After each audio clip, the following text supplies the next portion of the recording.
please enjoy. Let me know if you think I should continue. Let's begin. Chapter 16. Jake slammed his water glass on the table. Ethan's never done a drug in his life. Will Sketch made him swerve into another lane. Sketch said, "He's at Harbor View. I could break into the hospital system and find out." No breaking into anything. Without thinking, he grabbed the wall phone.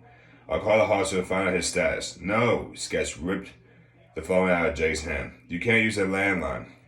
Jake glanced at the teenager and realized the kid was thinking with a clear head, while Jake was charged with anger. Ethan didn't take drugs. Once they practically had to shove a painkiller down his throat when he'd taken shrapnel in the leg, which meant this was a setup. Someone had intentionally drugged Ethan. Jake could barely see past the frustration blinding him. Ethan was a good man, doing a hard job, and didn't know who to trust in his department. And now, he was in the hospital fighting for his life.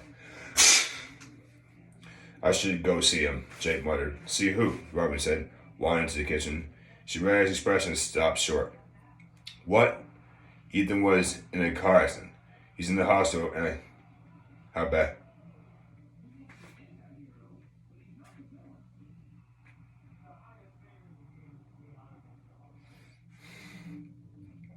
"Jake, I'm so sorry." She reached out, but he stepped away and paced the kitchen, trying to think clearly enough to strategize his next move. "Kid, can I use your untraceable phone?" "Yes, I'm on it." Sketch rushed downstairs. "What do you think happened?" Robin said. "He didn't abuse drugs. I can guarantee that." "Is that what they're saying?"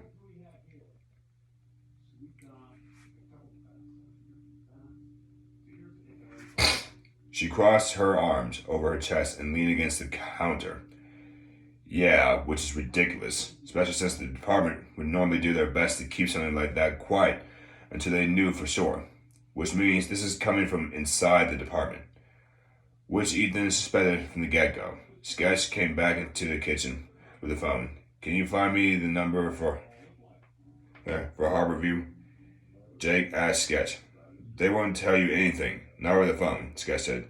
"When Dad was taken to the hospital, Mom wouldn't let me go, so I called. Told him I was his son, but it wouldn't tell me anything over other than he was there. Calling the hospital is a waste of time. I've got to know he's going to be okay," Jake said, struggling to clear his head. "Has he got a wife or something?" "Call her," Sketch offered. "No, but he's got 3 older brothers. Alex is an attorney in Seattle. Ethan was going to talk to him about the case. Can you track him down?" Yep. Sketch sat at the kitchen table and punched away at his laptop. "Got any idea how old he is, where he grew up?" "I'm guessing he's 34. They grew up in Seattle, Ballard neighborhood with me." "Good. Give me a minute."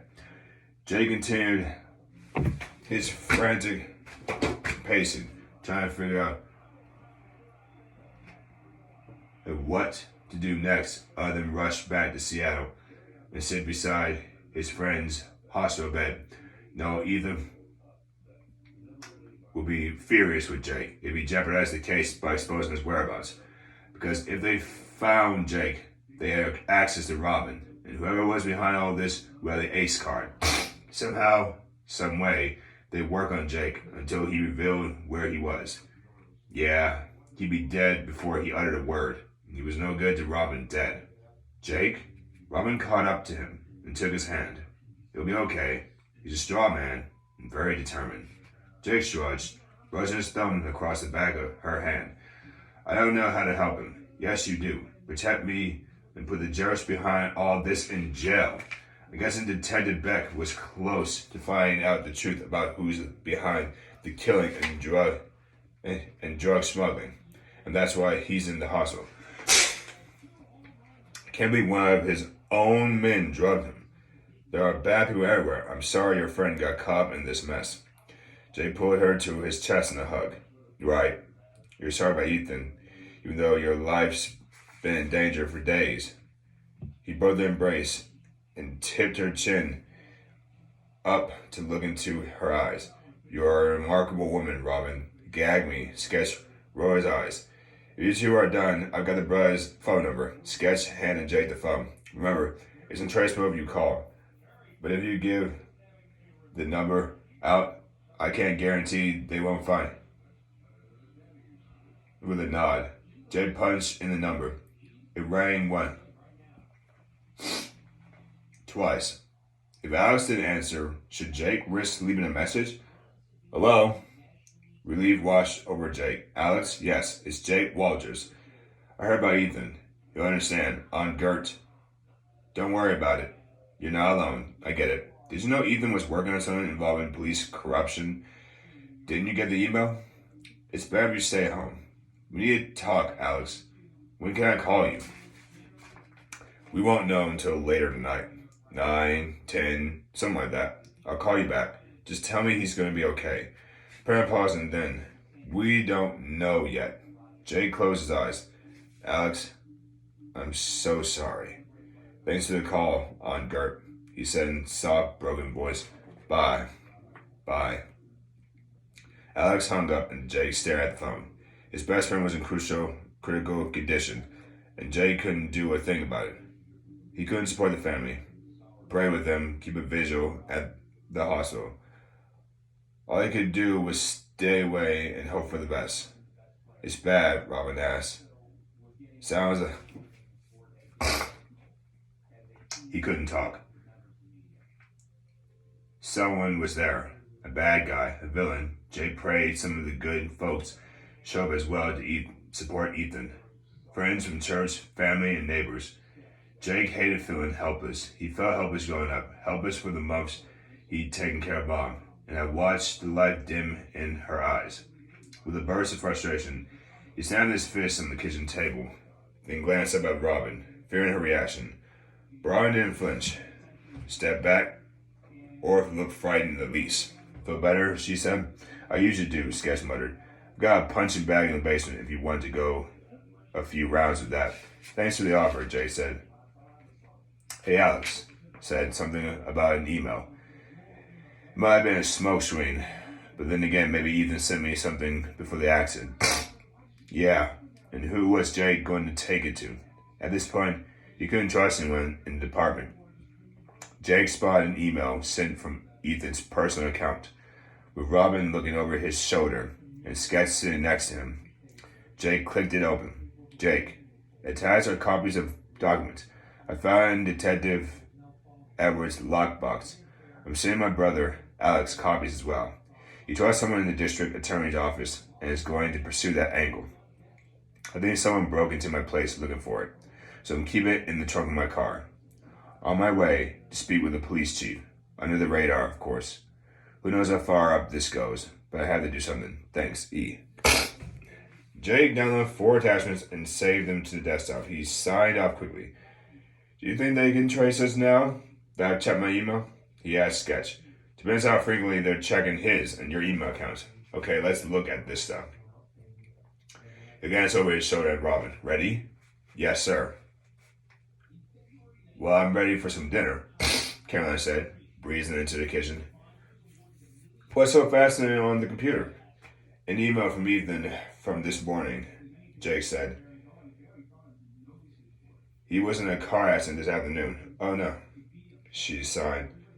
Jake thinks Ethan was drugged, Robin said, but they set it up to look like it was his fault, Sketch added.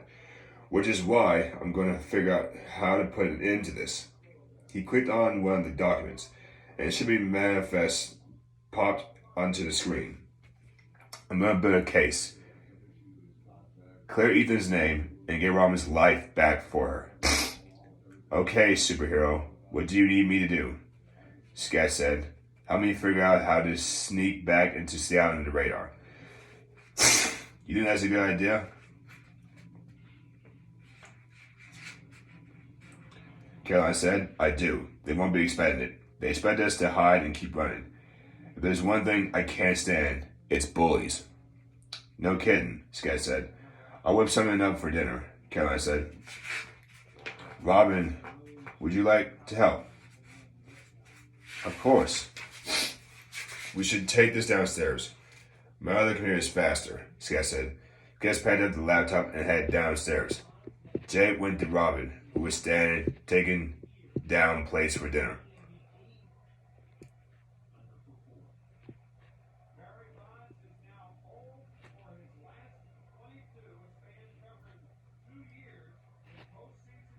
We're going to end this and get your life back. He automatically kissed her. She shot him a half smile. Thanks. The next hour, Robin helped Caroline prepare dinner. Sadness crept into her thoughts. Sadness about Detective Beck. Sadness about the police corruption. Sadness that when this was over, her relationship with Jake would end as well. Caroline touched Robin's shoulder. It will be okay. Jake won't let anything happen to you. I know. Then what is it? Robin shook her head. He truly cares about you, Robin. Don't let him tell you otherwise. Why would he fight it? Perhaps because he hasn't had such great experiences with women. Perhaps because he's afraid he'd be a bad father, Robin said. We both know that's ridiculous. Look back, he is with Sketch and Little Matt. Look how he is with Sketch and Little Matt. It's all I know. But sometimes we believe things others say about us, even if they're untrue.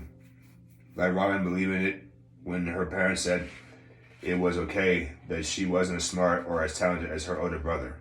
Like Jay's ex-girlfriend telling him he'd be a bad father. Robin said, yes, but never mind that. Chief Wright tapped on the back door and waved at Robin through the glass. So let him in. Ladies, he said with a smile. Morgan, did you smell my fried chicken all the way down? Kelly.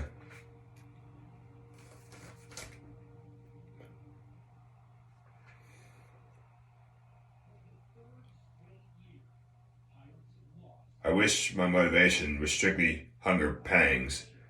I need to speak with Jake. Go downstairs, Robin offered. As Chief Wright headed downstairs, the phone rang and a timer went off. You pull the chicken out, and I'll answer the phone. Robin did as ordered. Pulled the chicken out of the oven and searched for serving utensils.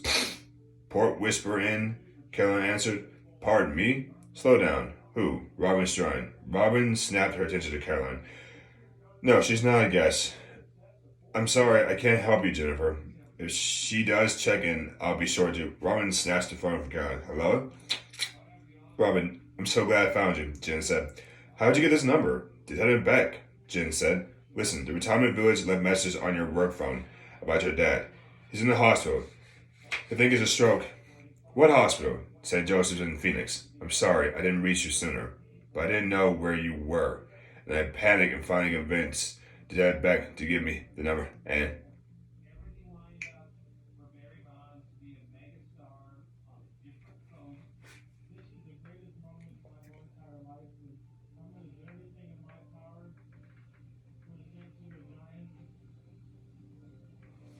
thanks, Jen.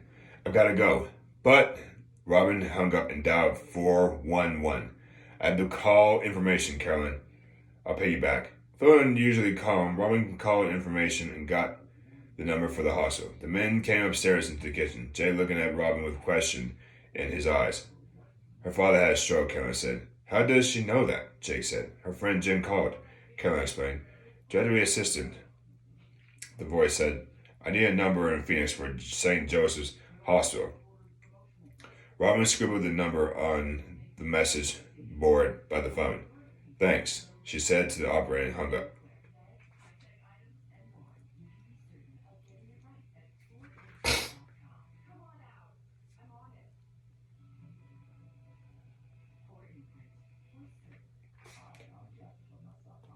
How did Jen find us? Jake asked. Detective Beck. Robin explained dialing the hospital. No, use a bat phone. Sketch handed it to her. She called the hospital and since whispering behind her, but did her best to shut it out. St. Joseph's Hospital. Hi, my name is Robin Strand. I'm calling by my father, William, who is blind today. And that'll be that. That'll be 10 pages that I've read. I'll read 3 more pages to 250 later. All right, I didn't stumble too much on words. I did better. It's been a long time. It's been great to read Witness on the Run again. This is Vergeman 994. Please let me know you want me to have any video suggestions. Give me them. I will react to them as soon as I can. Please do a like and a sub if you're new around here. I appreciate all the love and support for all my fans. I only got 39 subs. I used to have 40, but now I'm down. And it's pitiful. All the love and support. You and your family loved ones stay safe from COVID as always. And I want you all to enjoy your lives and be safe. And Vergeman 994 will catch y'all later. Peace and good night.